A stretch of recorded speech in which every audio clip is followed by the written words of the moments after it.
Hello' student, এই ভিডিঅ'টোত মই আজি অৰ্থাৎ 2026 বৰ্ষৰ মাৰ্চ মাহৰ 2 তাৰিখত ডিব্ৰুগড় জিলাত অনুষ্ঠিত হৈ যোৱা ক্লাছ 9ৰ এনুৱেল এক্সাম 2026ৰ অসমীয়া বিষয়টোৰ প্ৰশ্ন কাকতখনৰ সমাধান আগবঢ়াবলৈ লৈছোঁ। ইতিমধ্যে বিভিন্নজন ছাত্ৰই মোক কুৱেশ্যন পেপাৰ হোৱাটছআপত চেণ্ড কৰাৰ লগতে ৰিকুৱেষ্ট কৰি আছে কুৱেশ্যন পেপাৰখনৰ সমাধান বিচাৰি।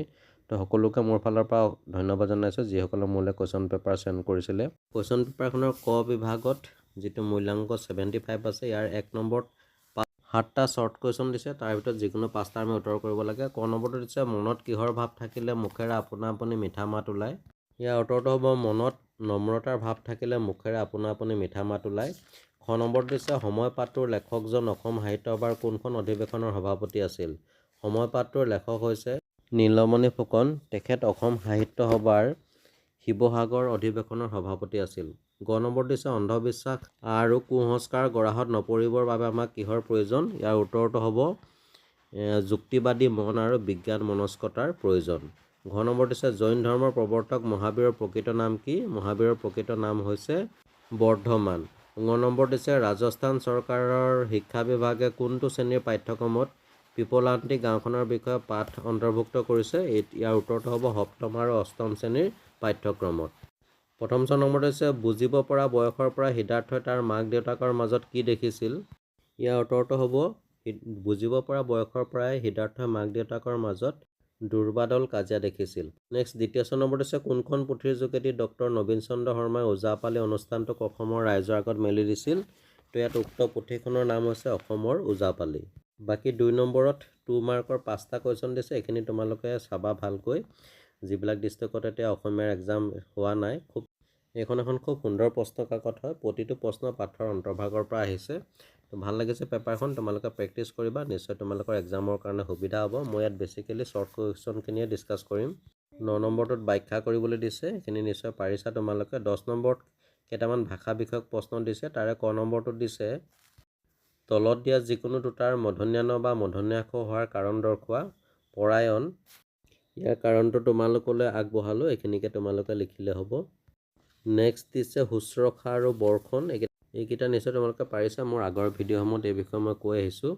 আৰু খ নম্বৰত সমাৰ্থক শব্দ লিখিবলৈ দিছে বৰি, বৰিৰ সমাৰ্থক শব্দ হ'ব শত্ৰু। সমুদ্ৰ, সমুদ্ৰৰ সমাৰ্থক শব্দ হ'ব সাগৰ। ক্ষিতিপতি, ক্ষিতিপতিৰ সমাৰ্থক শব্দ হ'ব ৰজা। নেক্সট গ নম্বৰটোত বিপৰীত শব্দ লিখিবলৈ দিছে উত্থান, উত্থানৰ বিপৰীত শব্দ হ'ব পতন। ক্ষমা, ক্ষমাৰ বিপৰীত শব্দ হ'ব ঘৃণা। বৃষ্টিত্ব, বৃষ্টিত্বৰ বিপৰীত শব্দ হ'ব সংকুচিত। নেক্সট ঘ নম্বৰটোত সন্ধি ভাঙিবলৈ দিছে উজ্জ্বল, উজ্জ্বল শব্দটোৰ সন্ধি ভাঙিলে হ'ব উজ্যোগ জল। অহৰ্নিশ, ইয়াৰ সন্ধি ভাঙিলে হ'ব অহৰযোগ নিশ। জনৈক, জনৈক সন্ধি ভাঙিলে হ'ব জন যোগ ঐক। গ নম্বৰটো দিছে ব্যাস বাক্য সমাসৰ নাম লিখা। প্ৰথমটো দিছে ভীমাৰ্জুন, এইটো হ'ব ভীম আৰু অৰ্জুন। ইয়াৰ ব্যাস বাক্যটো আৰু সমাসটো হৈছে দ্বন্দ্ব সমাস। নেক্সটটো দিছে হৰিহৰ, হৰিহৰৰ ব্যাস বাক্য হ'ব হৰি আৰু হৰ, এইটো হৈছে ইতৰেতৰ দ্বন্দ্ব সমাস। একেদৰে ছাত্ৰ ছাত্ৰীৰ ব্যাস বাক্য হ'ব ছাত্ৰ আৰু ছাত্ৰী, এইটো হৈছে দ্বন্দ্ব সমাস। প্ৰথম নম্বৰ দিছে অৰ্থ প্ৰকাশ হোৱাকৈ বাক্য সজা, এইটো তোমালোকে নিশ্চয় পাৰিছা। নেক্সট দ্বিতীয় নম্বৰ দিছে দুটা জুৰীয়া শব্দৰ উদাহৰণ দিয়া, এইটো মই কমন দিছিলোঁ, দেখা পাইছোঁ ইয়াত আহিছে। তো দুটা জুৰীয়া শব্দৰ উদাহৰণ আমি লিখিব পাৰোঁ ল'ৰা ছোৱালী, ধন সোণ, হাঁহি ধেমালি। তো এনেকুৱা যিকোনো দুটা লিখিলে হ'ব। বৰ্গীয়া নম্বৰ দিছে দুটা অনুৰূপ শব্দৰ উদাহৰণ দিয়া, এইটো মই কমন দিছিলোঁ, এইটো আহিছে। তো আমি দুটা অনুৰূপ শব্দৰ উদাহৰণ দিব পাৰোঁ ঘৰ চৰ, মাছ তাছ ইত্যাদি। এবাৰ ঝ নম্বৰত প্ৰত্যয় ভাঙিবলৈ দিছে সামাজিক, সামাজিকটো প্ৰত্যয় ভাঙিলে হ'ব সমাজ যোগ ইক। তলতীয়া, এইটো প্ৰত্যয় ভাঙিলে হ'ব তল যোগ অতীয়া।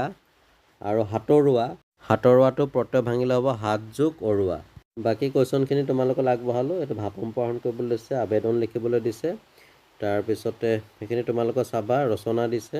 ইয়াৰ ভিতৰত তোমাৰ প্ৰিয় গ্ৰন্থ এইটো কমন দিছিলোঁ, এইটো দেখা পাইছোঁ, এইটো আহিছে। তাৰপিছতে বৈচিত্ৰ্যময় অসমৰ পৰা দুটামান কুৱেশ্যন দিছে, এইখিনি তোমালোকে প্ৰেক্টিছ কৰিবা। নেক্সট আহোঁ খ বিভাগ গ্ৰুপ বি। ইয়াত 15 নম্বৰ কটো দিছে শ্ৰী শ্ৰী মাধৱদেৱৰ মহাপ্ৰয়াণ ক'ত ঘটিছিল। তো ইয়াৰ উত্তৰটো হ'ব শ্ৰী শ্ৰী মাধৱদেৱৰ কোচবিহাৰ ৰজা লক্ষ্মীনাৰায়ণৰ ৰাজ্যৰ ভেলাদুৱাৰত মহাপ্ৰয়াণ ঘটিছিল। খ নম্বৰত হৈছে হেমচন্দ্ৰ বৰুৱাদেৱে সম্পাদনা কৰে অসমীয়া কাকতখনৰ নাম কি। ইয়াত উক্ত কাকতখনৰ নাম হৈছে আছাম নিউজ। গ নম্বৰ দিছে সন্মান নামৰ প্ৰবন্ধটোৰ লেখকৰ কোনখন পুথিৰ পৰা লোৱা হৈছে। তো তো সন্মান নামৰ পাঠটি লেখকৰ পাঠমালা পুথিৰ পৰা তুলি দিয়া হৈছে। নেক্সট ঘ নম্বৰটো হৈছে হুক কবিতাটো কোনখন পুথিৰ পৰা তুলি দিয়া হৈছে?